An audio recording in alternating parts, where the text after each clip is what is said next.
Señor. Tu presencia, Señor, es lo que anhela nuestra alma, lo que desea nuestro corazón. Bendecimos tu santo nombre, Señor, porque tú eres digno de recibir toda la gloria, toda la exaltación, toda la honra. El poder y la majestad son para ti, Señor. Recibe, Señor, recibe nuestra alabanza, recibe nuestra adoración. Tú eres digno, eres tú el digno, el excelso, el soberano, el príncipe de paz, Señor. Eres tú el autor y el consumador de nuestra fe. Y nosotros estamos delante de tu presencia, Señor. Padre, delante de la presencia del Todopoderoso, Señor. Y hoy reconocemos tu grandeza y reconocemos tu poder. Y reconocemos que eres un Dios que cumple tus promesas. Y anhelamos, Señor, que tu palabra se haga real en nuestra vida. Que nosotros podamos vivir, Señor, y cumplir con cada palabra y cada propósito, Señor, que ha salido de tu corazón. Padre, que no haya nada en nuestra vida que limite o detenga de alguna forma, Señor, Padre, tus planes, tus propósitos para con nuestra vida y para con nuestra iglesia. Padre, bendice a tu iglesia y permítenos, Señor, escuchar tu voz y ser sensibles, Señor, que tu Espíritu revele tu palabra para que la podamos poner en práctica. Padre, te bendecimos y te damos gracias en el nombre poderoso de Jesús. Amén y amén. Gracias, Dios. Bendito es el Señor. Hermano, puedes tomar asiento.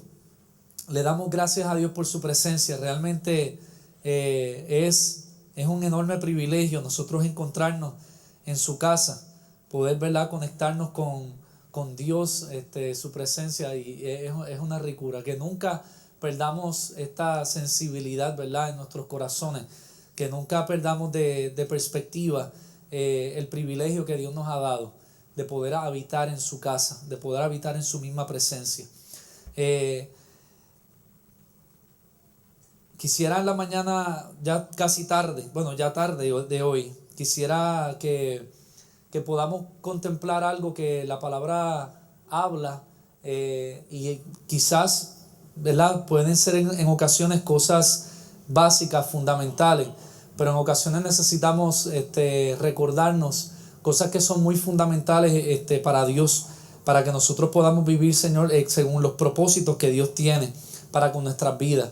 Y hay algo, ¿verdad?, que lo hemos podido quizás considerar, pero creo que Dios quiere revelarnos cosas muy específicas que nos van a permitir ser libres para nosotros vivir el propósito que Dios tiene para con nuestras vidas, vivir el plan que Dios tiene. Porque ¿cuántos saben que Dios tiene planes? ¿Cuántos saben que Dios tiene propósito? Él no está por ahí inventando. Dios es un Dios que Él sabe lo que Él quiere hacer. Y Él está muy claro y está muy definido en lo que Él quiere hacer. Y Él sabe, incluso desde que tú estabas en el vientre de tu madre, ya Él pensó y ya Él había planificado cosas específicas que Él quería mostrarle y que Él quería ¿verdad?, contar con nosotros para hacer. Y todo aquel que vive esos propósitos de Dios es por causa de que ha aprendido a conocerlo y a obedecerlo en el camino. Y creo que hay dos cosas muy importantes que nosotros tenemos que tener en mente para saber qué puede provocar que el propósito de Dios fluya y se cumpla en nuestra vida, y qué cosa puede venir para ser el gran estorbo para que los planes y los propósitos de Dios se cumplan en la vida de nosotros. Y como, ¿verdad?, es claro el deseo, la idea es que el plan de Dios se cumpla. Así que si no se cumple, no es necesariamente, seguramente no es porque Dios no podía hacerlo o porque Dios de alguna forma no tenía el poder. Cuando alguien no vive el propósito de Dios, es por causa que la misma persona se alejó del camino que Dios tenía. Porque esto es voluntario. Dios nunca ha obligado nada con nadie.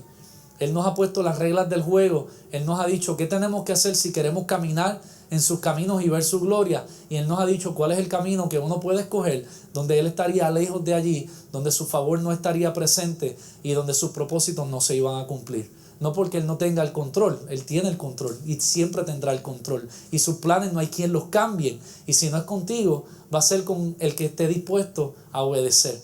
Y por eso los planes de Dios son inquebrantables y nadie los va a poder cambiar jamás. Pero si yo quiero vivir en ellos, necesito entender unas cosas fundamentales que me van a permitir el poder ser partícipe activo de lo que Dios quiere hacer en medio de este tiempo. ¿Y cuántos quieren ser partícipes activos? Presenciar, ser testigos. ¿Verdad que sí? No es lo mismo que te lo cuenten a que tú digas, no, yo lo vi. Yo estaba allí presente cuando eso pasó y yo te puedo testificar porque allí yo estaba. Y no es lo mismo que te lo cuentan a que estés presente. Así que seamos, ¿verdad?, de los que estemos presentes. Y le he titulado este mensaje, vamos, deja ese miedo, suéltalo. Dile al que está a tu lado, dale un cantacito, mira, suelta ese miedo, déjalo. Déjate esos miedos, échalo para el lado. Es tiempo de soltar los miedos, es tiempo de soltar estos temores. Así que vamos para encima y vamos a descubrir cómo el amor es lo que puede lograr esto en nuestras vidas. Muchas veces lo que es el temor, el miedo y el amor se pueden ver como dos temas completamente distintos, pero creo que hay una revelación muy clara en la palabra que liga cómo ambos pueden ser como una antítesis, como donde habita uno, el otro no está presente. Y quizás uno dice amor, temor, eso no tiene mucha relación entre sí, pero creo que hay una relación muy directa que nosotros, si la entendemos, vamos a ser libres del engaño que el enemigo quiere lograr en nuestras vidas. Y quiero que definamos bien lo que es el amor, porque cuando hablamos y pensamos en lo que es amor, podemos pensar en muchas cosas, ¿verdad? Hay muchas cosas que pueden venir a nuestra mente cuando pensamos sobre este concepto del amor. Están aquellos, ¿verdad?, que piensan en el amor y piensan en las maripositas en el estómago por esta persona que me encanta y esta chulería que tienen los novios, pero todavía hay casados que la tienen, ¿verdad? Los casados todavía la tienen, ¿verdad? Eso es. Y el que no la tenga, trabaje por ella. Ore, ayune, haga lo que sea, esfuércese, cultívelo, recuerden lo que los unió, porque es que hay muchas veces que nos olvidamos de aquellas cosas que nos unieron y solamente nos enfocamos en lo que no nos gusta, ¿verdad? Pero si sabemos trabajarlo, si sabemos ser agradecidos, si sabemos sembrar, eso nunca se debe de perder, todo lo contrario. Cada día más se debe ver con una pasión mayor, porque ahora es con el conocimiento de lo más profundo del corazón de cada uno. Así que ese es el rumbo natural que Dios le dio a un matrimonio. Pero, ¿verdad?, sabemos que muchas veces sucede lo contrario, porque abandonamos principios de Dios y permitimos que cosas del mundo vengan y se infiltren y contaminen una relación tan preciosa. Otros podrían definir lo que es el amor, ¿verdad?, como asuntos de sueños personales, porque aman algo en específico y pueden decir, pues, esto a mí me apasiona, ¿verdad? Esto es algo que a mí me cautiva el corazón, esto es algo que me encantaría lograr hacer porque tal y cual razón, ¿verdad? Cada cual puede tener razones distintas, depende del caso, y podemos, ¿verdad?, sentirnos apasionados y hay un amor que le podemos sentir a algo en particular, ¿verdad? No necesariamente es una persona, es una causa o algo así. En fin, al final de cuentas pudiéramos, ¿verdad? Hay muchas formas en que la gente define el amor, pero quisiera dejar claro que cuando hablamos de amor, quiero hablar, ¿verdad?, de lo que esencialmente encierra todo lo que es amor real. Es el amor verdadero, no es este amor tipo sentimiento que viene y va, que de momento se siente, de momento no, porque eso realmente no es amor. Eso puede ser más pasión, ¿verdad?, pero que no es un amor real.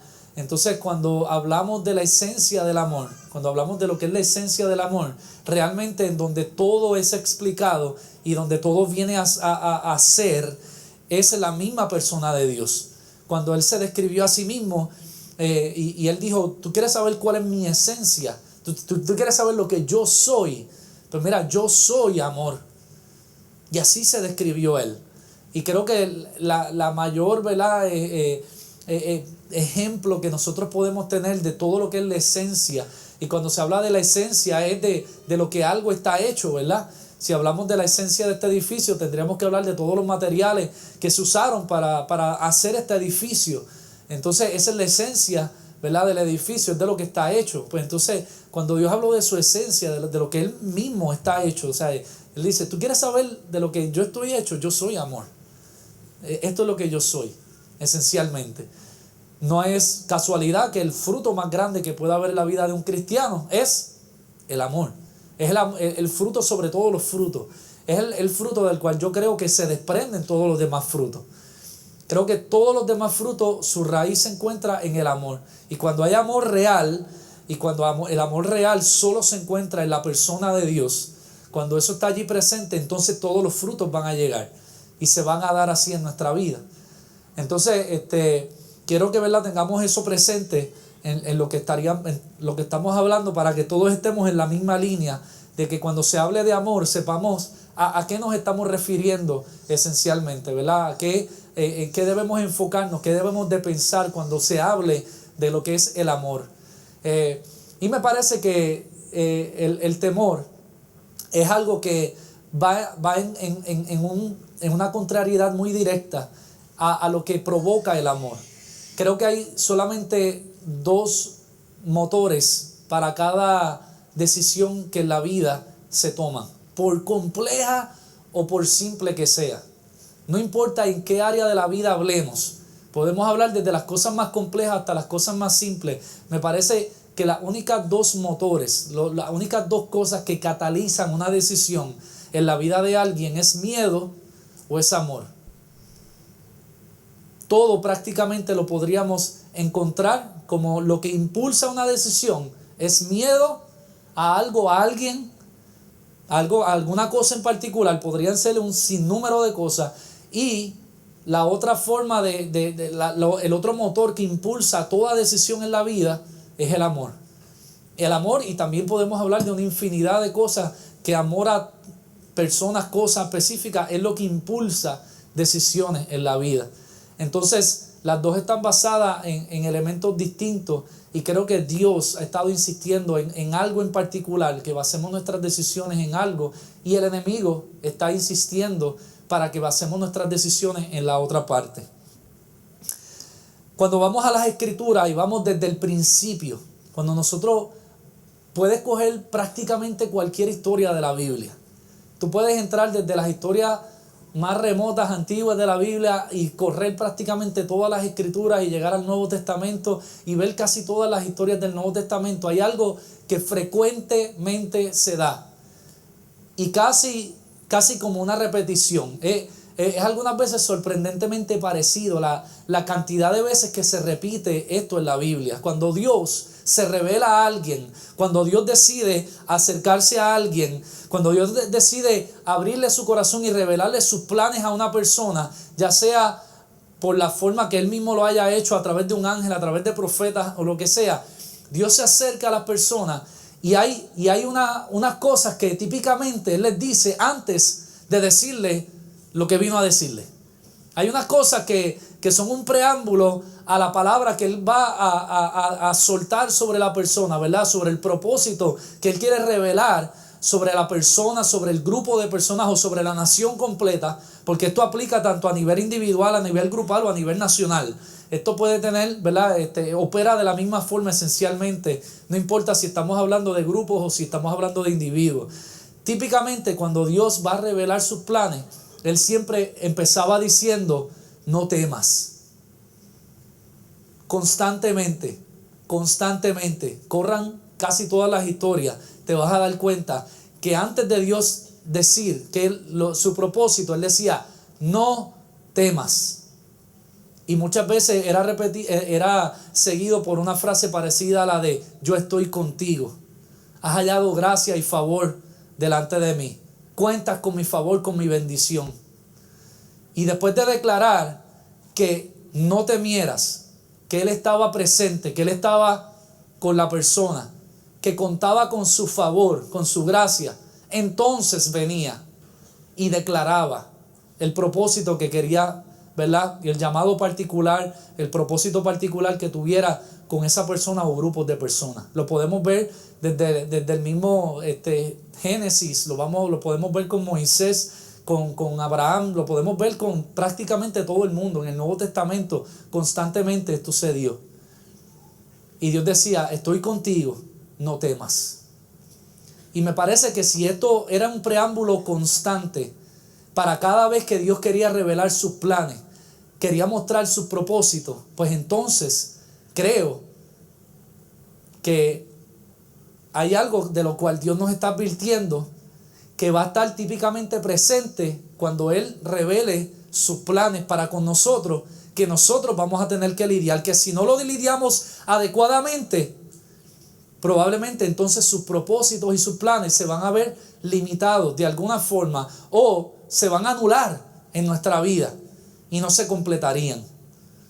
Porque esta instrucción está constante. Es de los principales mandatos que nosotros podemos encontrar en las Escrituras, constantemente. No temas, no temas, no temas. Yo estoy contigo.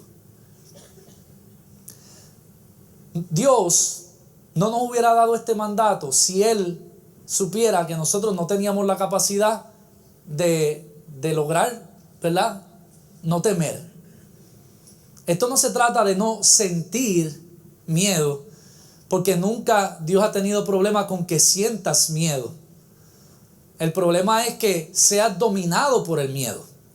El detalle estaría en que el miedo sea el que controle y sea lo que provoque las decisiones que vayas a tomar. Porque Dios sabe que vas a sentir miedo, por eso dice, no temas. Porque sabe o que ya sientes miedo o que lo que te va a decir te va a dar miedo. Porque algunas veces Dios es así, tú estás tranquilito, feliz de la vida, te sientes de lo más chilling.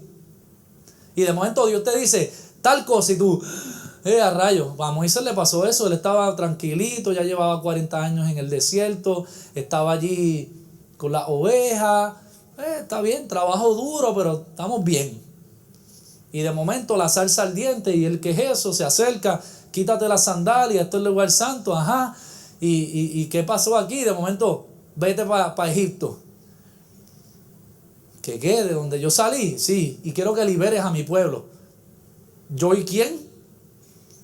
¿Con quién yo voy para allá? ¿Tú sabes que ese es el ejército más increíble que hay en la tierra ahora mismo? Ese es el imperio de ahora mismo. Sí, pues vete tú solito y libera a mi pueblo. Pero Señor, yo salí de allí huyendo porque me querían picar la cabeza. O sea, yo era de los más buscados. Si yo maté a alguien del ejército de allá y tuve que salir por ahí corriendo porque hay gente que van a estar vivas todavía que se van a acordar de mí. Pues vete. Entonces, de estar tranquilito Moisés, Dios le soltó algo ahí que lo dejó mal. Además, yo creo que quizás eso fue lo que lo puso medio tartamudo allí, que era tartamudo.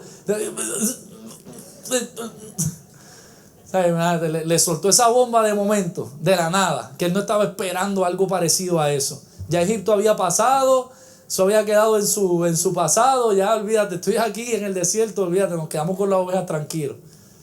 Y Dios de momento le suelta la bomba. Y mira que Dios excusa a Moisés. ¿Por qué? ¿Por qué empezó a poner tanta excusa a Moisés? ¿Por qué empezó de un modo a cuestionar si Señor, como que, pero hello, o sea, ¿es algo que me estás pidiendo? O sea, yo no tengo la capacidad de hacerlo. Es que no hay forma humana que yo pueda hacer esto. Y precisamente de eso se trata. Precisamente de eso se trata. Porque Dios típicamente no te va a estar pidiendo cosas que tú puedas hacer. Porque entonces nosotros somos así, nos vamos a llevar el guille nosotros. Él te va a pedir cosas que tú no puedes hacer. O sea, hay cosas que tú dices, no hay break, yo no puedo con esto. Pues sí, eso es lo que quiero que haga. ¿Para qué? Para que toda la gloria Él se la tenga que llevar. Y tú no te puedas llevar el guille de nada de lo que se esté dando. En lo absoluto.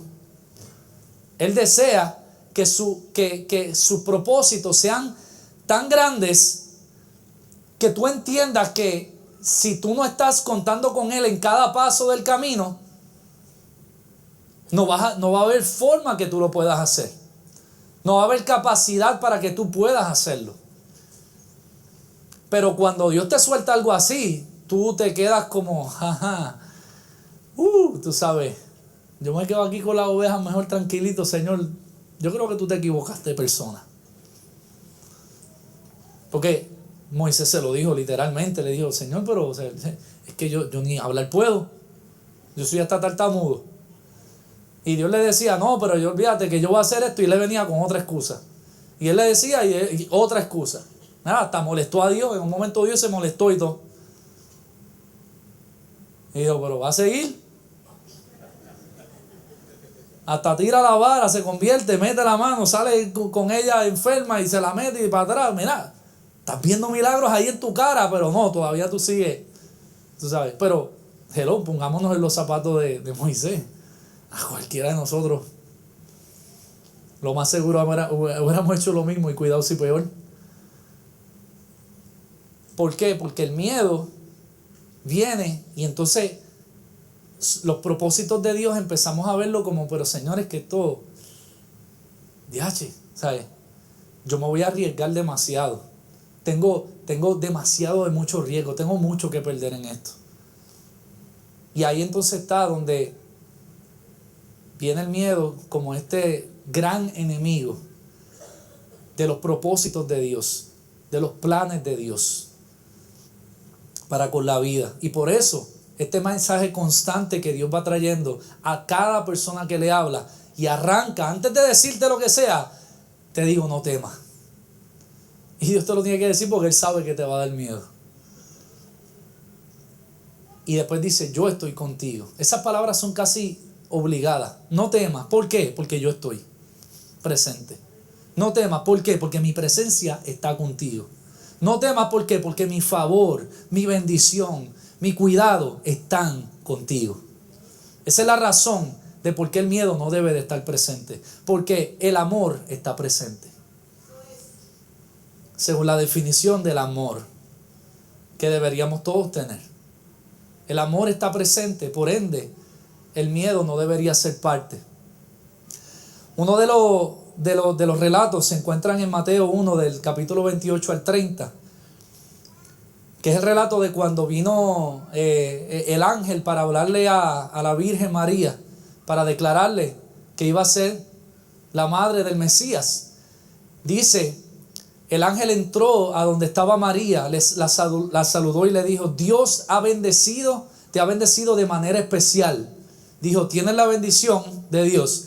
El Señor está contigo.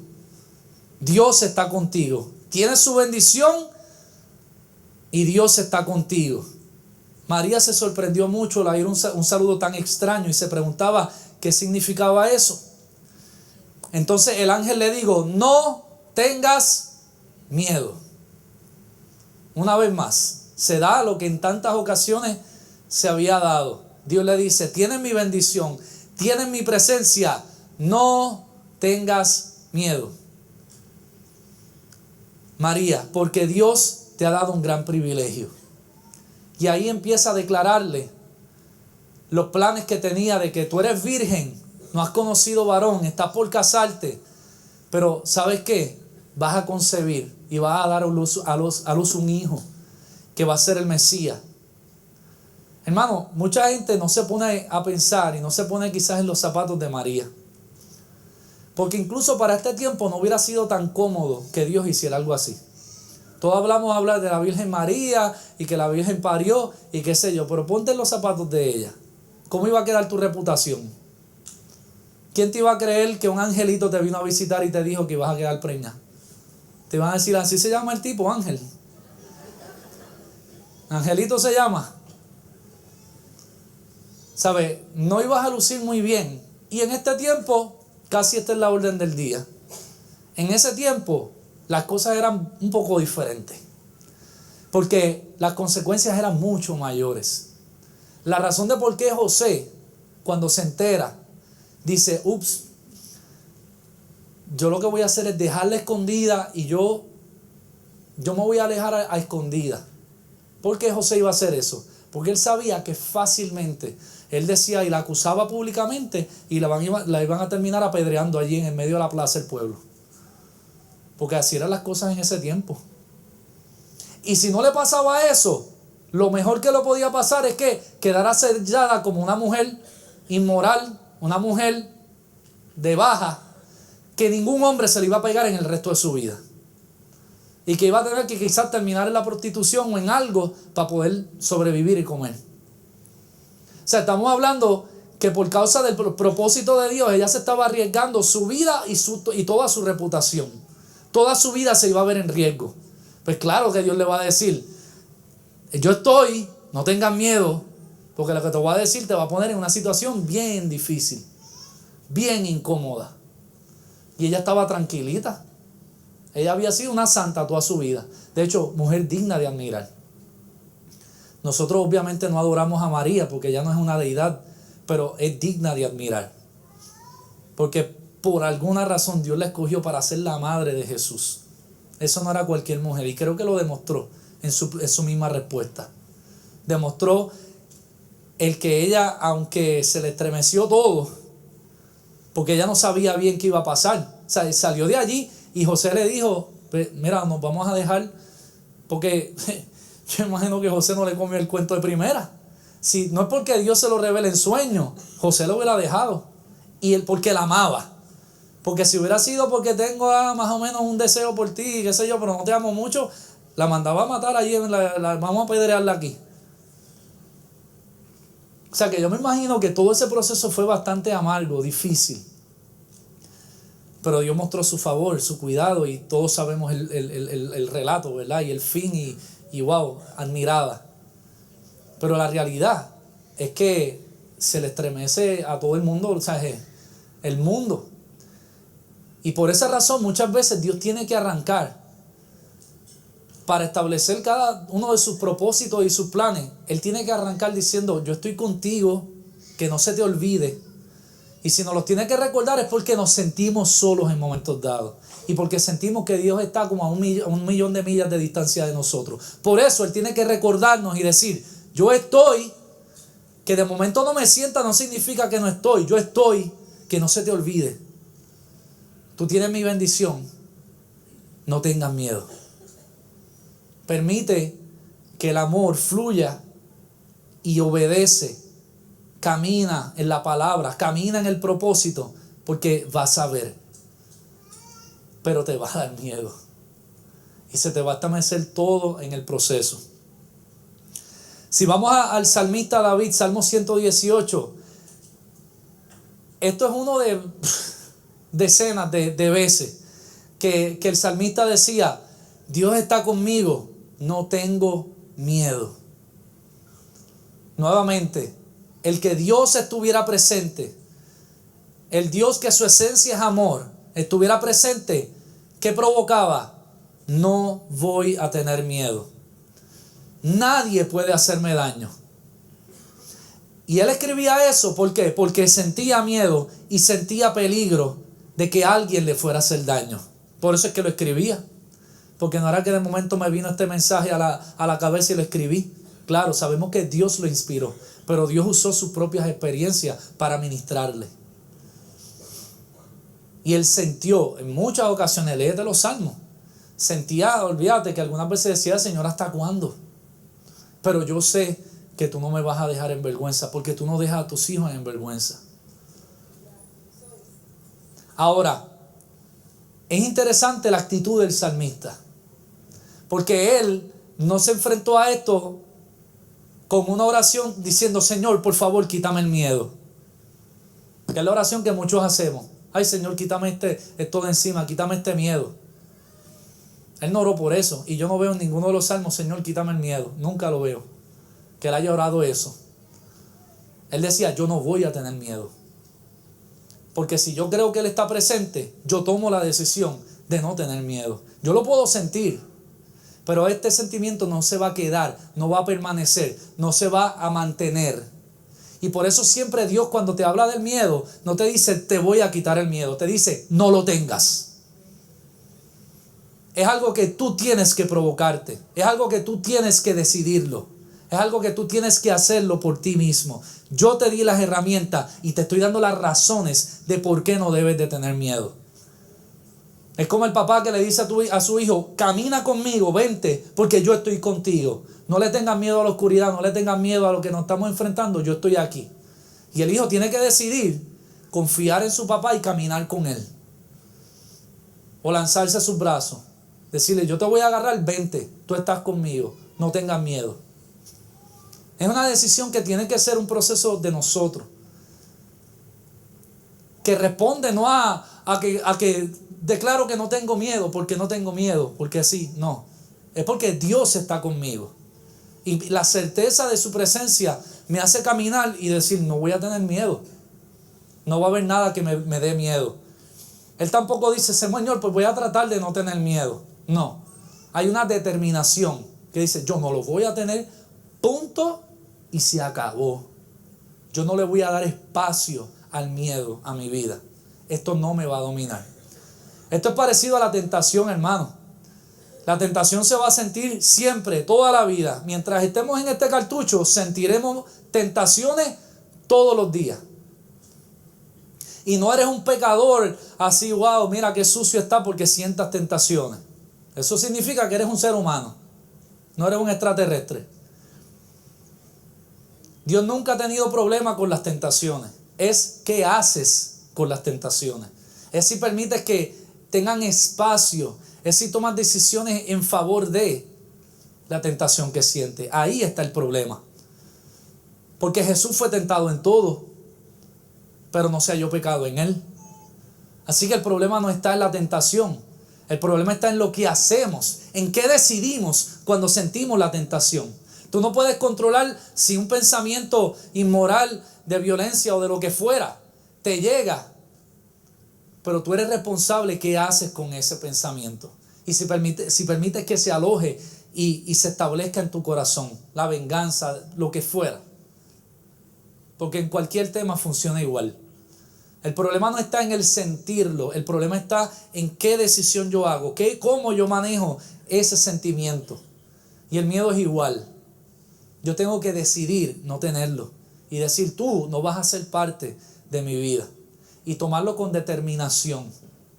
Si leemos el Salmo 23, esencialmente es un salmo que responde a cómo él iba a manejar su temor. Jehová mi pastor, nada me faltará, porque tenía miedo de que le faltara algo. Porque él estuvo por ahí escondiéndose en cuevas, huyendo porque había un rey que quería perseguirlo. Que hasta en un momento dado se tuvo que ir a donde unos sacerdotes a decirle, dame los panes de la proposición que eran sagrados para el templo. No se supone que se usaran para más nada. Tengo hambre, yo y todos mis hombres, ¿nos puedes dar comida? Y como para Dios la obediencia es mucho más y la misericordia es más que los sacrificios y los rituales. Porque Dios siempre es un Dios del corazón. Aunque Dios tenía eso como algo sagrado, pero Dios le concedió y no lo consideró para nada pecado, todo lo contrario. Esos sacerdotes dejan ir a David y pecan, porque no son de estos pensamientos rígidos que es legalista, así jácata, sin entender el espíritu de la ley, para qué se dio la ley.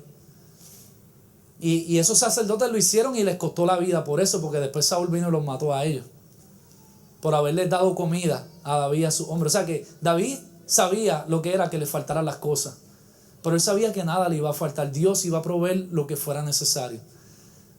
Cuando dice, no temeré mal alguno, el Salmo 23, ¿por qué? Porque tú estarás conmigo. Ven que siempre es lo mismo. Cada vez que se habla, no voy a tener miedo. ¿Por qué razón yo puedo decir que no tengo miedo? La única es porque tú, el amor, estarás conmigo. Es la única razón que puede algo dejar de tener este dominio de miedo sobre mi vida. Es que Dios esté presente. Es que el amor esté presente. Si vamos a 2 de Timoteo, capítulo 1 y verso 7, allí se dice unas cosas interesantes. 2 de Timoteo 1:7 dice, porque no nos ha dado Dios espíritu de cobardía. Mira, interesante como Pablo lo está expresando en este momento. Hay un espíritu de cobardía. Él dice, este no es el que Dios da. Me parece interesante porque quizás si pensamos en espíritus malignos y pues vamos a nombrar espíritus malignos, pues los de inmoralidad, de violencia, de tantas cosas que se podrían mencionar.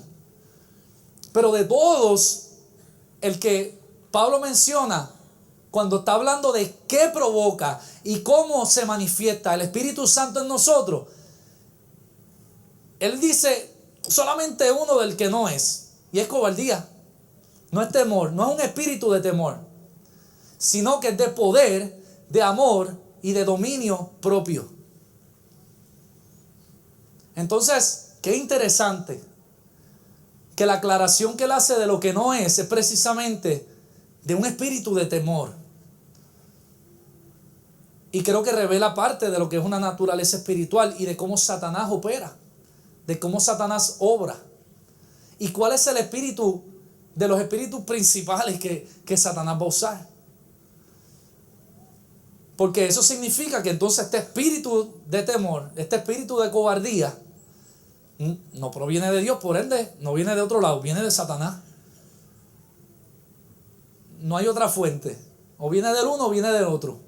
Y por eso creo que una gran batalla que hay entre Dios y Satanás, en el cual en tu vida gana el que tú le des el espacio, es Dios sembrando este espíritu que es de poder, es de amor, de dominio propio, y Satanás tratando de establecer en ti un espíritu de cobardía, un espíritu de temor, que te va a alejar del poder tú alcanzar los propósitos de Dios, del que va a anular el que los planes de Dios se cumplan, porque como los planes de Dios siempre van a ser más grandes que tú, y como los planes de Dios siempre van a sobrepasar tus capacidades, y lo que tú con tu mollero, con tu fuerza, con tus capacidades, con tu inteligencia puedes hacer,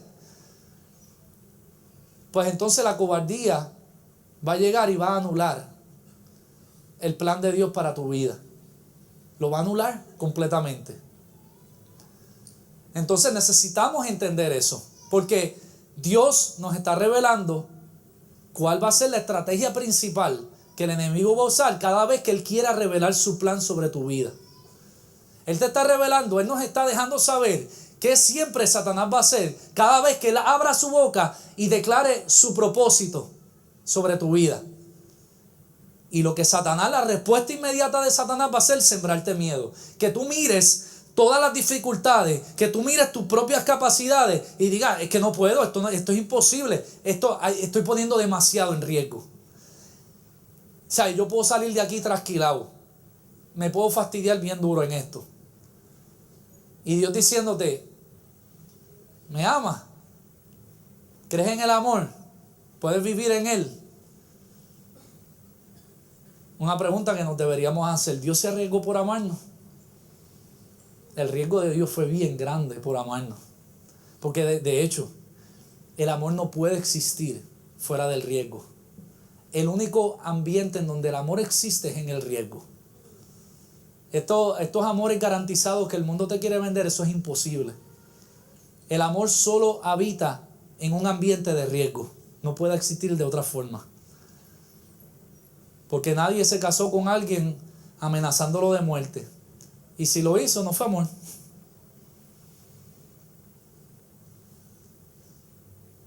Hay líderes políticos, hasta religiosos, que han tenido un reinado de terror para que la gente los obedezca. Pero eso no es amor. Es miedo, lo que siembran. Y todo el mundo sabe, y muchos políticos saben, cómo el miedo puede provocar que la gente haga lo que yo quiero que yo haga. Les siembro miedo y me van a obedecer. Pero el otro va a ser, siembro amor y la gente va a obedecer. Son las únicas dos formas en que la gente responde. Es a las únicas dos cosas que la gente responde. ¿Es al miedo o es al amor? Hay unos que inspiran, hay otros que amenazan. Hay padres de familia que pretenden llevar un reinado de terror y se sienten bien porque todo el mundo hace en su casa lo que ellos quieren. Pero el corazón de todos ellos está bien botado. No hay nadie allí que lo aprecie realmente. Hay otros que inspiran a su familia y todo el mundo quiere seguirlo. Pero tiene el corazón de todos ellos. Porque es que no hay otra forma. Son los dos motores de la vida. Entonces, esta es la estrategia de las principales que Satanás va a traer para que nosotros no podamos obedecer. Mira qué dice Primera de Juan, capítulo 4 y del verso del 17 al 18. Dice, en esto se ha perfeccionado el amor en nosotros, para que tengamos confianza en el día del juicio. Pues como Él es, así somos nosotros en este mundo. ¿Y por qué el que vive en el amor tiene confianza en el día del juicio? El día del juicio a todo el mundo lo escucha y como que, uy, el día del juicio. Y si me pican la... Ay, ¿sabes? Se asustan. Es más, hay gente que no lee el Apocalipsis porque les da miedo. Increíble. Ese es uno de los libros de mayor esperanza. Pero como ven las 7 cabezas y los dragones y todo el mundo, ay Dios mío, me come el dragón a mí también, tú sabes. Porque todo el mundo le tiene miedo al juicio. Pero el que vive en amor ya no le teme al día del juicio. Todo lo contrario. Estamos locos porque llegue ese día. ¿Por qué? Porque vamos a ser como Él. ¿Por qué? Porque si vivimos en la esencia de Él, que es el amor, el que ha sido perfeccionado en el amor, ¿por qué va a ser como Él? Porque Él es amor. Y si yo estoy perfeccionado en el amor, pues ¿como quién voy a ser como Dios? ¿Y quién está con Dios? Los que se parecen a Él, sus hijos. Pero entonces ya no hay miedo del día del juicio. Ya no hay ningún tipo de temor por el día del juicio. Porque ya ha sido perfeccionado en el amor. Y por eso es que la Biblia dice que contra todo lo que son los frutos del Espíritu, del cual el mayor de ellos es el amor, y del cual yo creo que todos los frutos se desprenden, dice que contra tales cosas no hay ley. Porque la ley está dada para juzgar y para condenar. ¿A quién? Al que la quiebra. Pero cuando ya se vive en el amor y los frutos del Espíritu se dan, pues entonces ya no hay ley, no hay temor, no hay condenación para los que estamos en Cristo Jesús, los que andamos conforme al Espíritu, que es de poder, es de amor y es de dominio propio, no es de cobardía.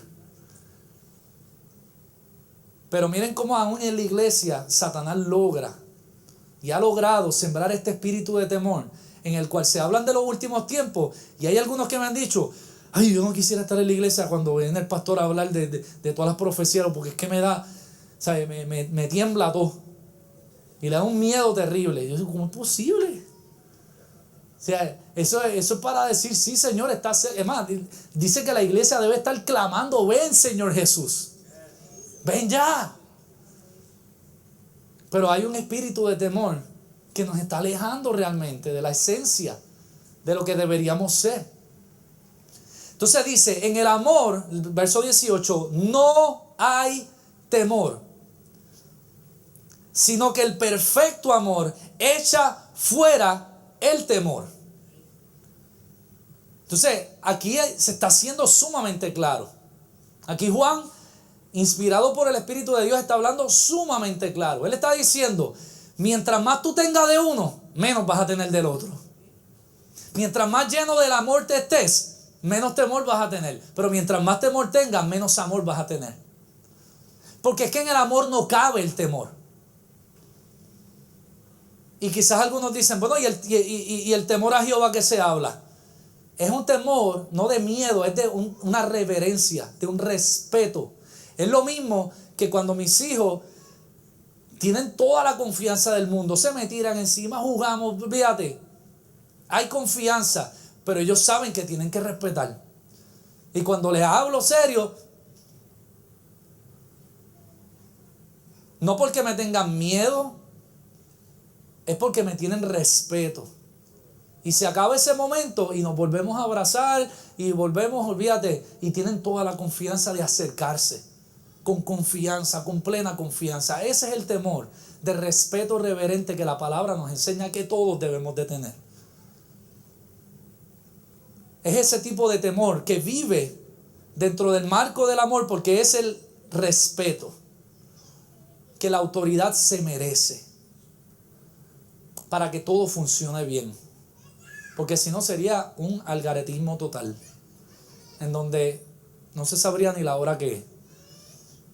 Y que el orden se necesita, la autoridad se necesita respetar para que todos estemos bien. Entonces, la Biblia es clara, hablando de este temor de miedo que Satanás siempre va a estar sembrando. en donde te dice, tú quieres ser libre de él, tú tienes que ser perfeccionado en el amor. Tú tienes que ser perfeccionado en su presencia, porque es su presencia el amor. Acuérdense de la definición que le dimos al amor al principio. Entonces, el temor, dice, lleva en sí castigo. Porque de hecho, siempre que tú le tienes miedo a algo, es porque hay algo de castigo que le estás tratando de huir y que no quieres tener. Entonces, el que vive en el temor siempre está pensando en las cosas malas que le pueden pasar y cómo yo evito que lo malo me pase. Pero el que vive en el amor, vive en paz, porque vive deleitándose de lo que Dios le ha concedido, disfrutando lo que Dios le ha dado, y no tiene su mente en las cosas de castigo, porque sabe que en Dios todo es bueno y es perfecto. No porque todo me va a salir como yo quisiera que me salga, pero es que todo obra para bien para aquellos que aman a Dios. Y yo sé cuál es el fin. No importa el camino que yo tenga que recurrir ahora, yo sé cuál es el fin. No sé los detalles del camino, pero yo sé cuál es mi final. Y yo no tengo que estar preocupándome por todos esos detalles del camino. Yo solamente tengo mi mirada en el autor y el consumador de la fe, que es Jesucristo. Y eso es suficiente. Y mis tesoros los pondré en él. Buscaré su reino y su justicia primeramente. Todo lo demás será añadido. No me preocupa. No me agobia. Pero el que está pensando en el temor, el que vive en el temor, siempre está pensando en todo lo malo que le puede estar pasando. Y en todo lo malo y hasta ve fantasmas donde no lo hay. Con una persecución encima increíble. Entonces dice, de donde el que teme no ha sido perfeccionado en el amor. Entonces, nuestro antídoto contra el temor, claramente está bien definido en la palabra, es el amor. Y Dios es amor. En su presencia podemos entender nuevamente lo que Dios le decía a todo el mundo: yo estoy contigo, no temas. Nos hace mucho más sentido, porque entonces, ok, Señor, tú estás, no tengo nada que temer. Hermanos, el temor provoca ciertas características en nosotros, y hay cosas que las tenemos que entender claramente. Como dijimos, siempre lo vas a sentir. El temor es siempre algo que va a llegar a tu vida y va a tocar a las puertas de tu vida. Satanás se va a encargar de que tú siempre sientas el temor. No es el problema. El problema es que no sucumbas, que no caigas en la trampa de empezar a tomar decisiones en tu vida por causa del miedo. Si tú ves todas las historias bíblicas, incluso las películas de los héroes, que eso está de moda hoy en día, te vas a dar cuenta que todos sintieron miedo. Pero ¿cómo vencieron ese miedo? Porque tenían amor por una persona, por una patria, por una causa, y estuvieron dispuestos a perderlo todo por causa de luchar por esa causa en particular. Y el amor que sentían venció el miedo que podía llegar a sus corazones. El amor que abarcaba su corazón hacía que el miedo no los detuviera, sino que dijeran: sabemos que está bien duro, sabemos que está difícil, quizás no lo logremos, pero por esto yo puedo dar mi vida, por esta causa yo puedo dar mi vida completamente. El temor te va a llevar a la incredulidad, y la palabra dice que sin fe es imposible agradar a Dios. Porque ¿qué es el temor? Cuando Dios te habla, es que estás cuestionando si realmente sus planes son buenos, si Él tiene el poder realmente para cumplirlo. Es querer aferrarte a cosas que tú sientes más seguras. De hecho, de la trampa más grande que Satanás siempre va a sembrar en ti, es hacerte pensar que tú estás en control. Eso es una ilusión bien dañina. El que tú pienses que tú estás en control, esa es la falsedad de las falsedades más grandes que Satanás te ha hecho pensar. Eso es imposible. Tú jamás vas a poder tener control de tu vida, te lo aseguro. En una ocasión estaba en una piedra allá en una playa, y estaba todo tranquilo. Se levantó una ola bien grande que yo ni me di cuenta, y un muchacho que me dijo: Rey, agárrate. ¿Qué pasó? Viene una ola y ahí mismo, ¡plá!, nos cayó la ola encima. O sea, en un segundo eso me arrastró por ahí para abajo y me tiró al mar abierto, que yo, o sea, sentía que era que un papel ahí, o sea, dentro de un torbellino. O sea, eso, tú pierdes totalmente el control de un segundo a otro. Yo ni vi la ola. Gracias a Dios salí todo trajeado, pero bien. Y la vida es así, hermano. O sea, tú puedes pensar que tú tienes todo el control del universo, y en un segundo algo te va a venir que te va a dejar saber que tú no tienes nada de control, que esto es una pura ilusión, y Satanás siempre te va a hacer pensar que tú puedes tener el control, y ahí vas a vivir en miedo, vas a tratar de controlar, vas a hacer de ti el centro de tu propia vida, y ya andarás inicuamente. ¿Sabes lo que es iniquidad? Seguir tu propio camino. Es eso es lo que es iniquidad. Y la palabra habla muy fuerte de los inicuos, y habla de la condenación que va a llegar para los inicuos. Así que el temor es lo que te va a llevar a la incredulidad. El temor es lo que va a hacer que cuestiones la palabra. Y ¿sabes qué? El temor te va a llevar a la hipocresía. Porque ¿sabes lo que es la hipocresía? La hipocresía es el temor a que se sepa quién tú eres realmente. Y tú vas a hacer todo el tape que tengas que hacer para que no se sepa quién realmente tú eres. Y entonces te vas a convertir en un hipócrita. Porque el temor te va a llevar a eso inevitablemente.